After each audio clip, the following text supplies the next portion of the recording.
Obwakabaka bussa omukago n'ekitongole ekivunaanyizibwa ku butonde bw'ensi ki National Environment Management Authority NEMA n'ekigendererwa eky'okukolera awamu okutaasa obutonde bw'ensi obususse okutyoboolwa. Senkulu wa NEMA Akankwasa Abalirega ategeezezza nti baagala obukulembeze bw'ennono okubeera obusaale mu kkunga abantu bwe gutuuka ku ky'okutaasa obutonde bw'ensi wano mu ggwanga ng'era alaze essuubi ery'amaanyi mu mukago gwe bakoze n'Obwakabaka.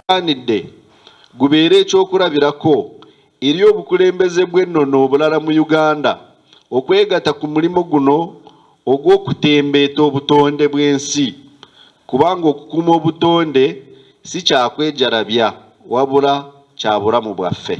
Tekisaanye kusigala ku lupapula lwokka. Omukago guno gusaanidde okweyolekera mu mbeera n'ebikolwa by'abantu, era kisaanidde buli saza, buli kika, buli mukulembeze w'ennono okubeera omubaka w'okukuuma obutonde bw'ensi mu bitundu byabwe gye bawangaalira. Minisita wa Kabaka avunaanyizibwa ku bulungibwansi, obutonde bw'ensi n'ekikula ky'abantu Oweekitiibwa Mariam Mayanja alaze obwennyamivu olw'abannansi abeeyongedde okwonoona omukka ogussibwa, ky'agamba nti kya bulabe. And regarding the mpewo bwe bulamu, most people who come to Bulange, you have noticed we have a screen at the reception, and that screen is the one which gives us some figures about our mpewo. We want to have advocacy against illegal encroachment and pollution of natural resources. That's why we have Naruare and Kiira Bibewo. That is our program in the kingdom. I would like to add my voice about the color of Lake Victoria water, which has changed, and people are bringing up noise everywhere. The color has changed. And why does it change? Because of getting polluted.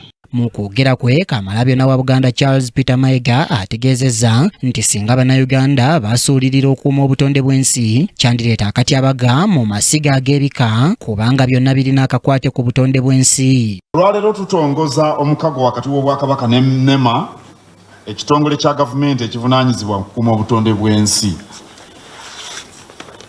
Obutonde bw'ensi butukwatako butereevu wano mu Buganda.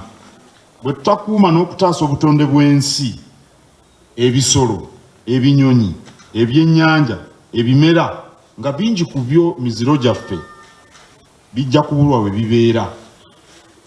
Era tutuusa okuggwebwako emmamba, akasimba, emisu, ennyange n'emiziro emirala. Essiga ekkulu mu Bwakabaka ery'ebika enna mwe tusibuka era ebituyunga ku Ssaabataka Kabaka waffe, tuyinza okulinyumyako obunyumya ngamba essiga ery'ebika kasita tulagajjalira obutonde bw'ensi. Wabula Kamalabyonna ategeezezza nti kyetaagisa wabeerewo okumanyisa bannansi ku by'okussa empewo etali nnyonjo olw'endwadde eziyinza okuva mu kino. Nga tetubiraba n'amaaso gaffe. Empewo ejjudde ebifettefette erwaza amawuggwe, omutima n'emimiro, era ereeta n'endwadde endala ng'entunnunsi.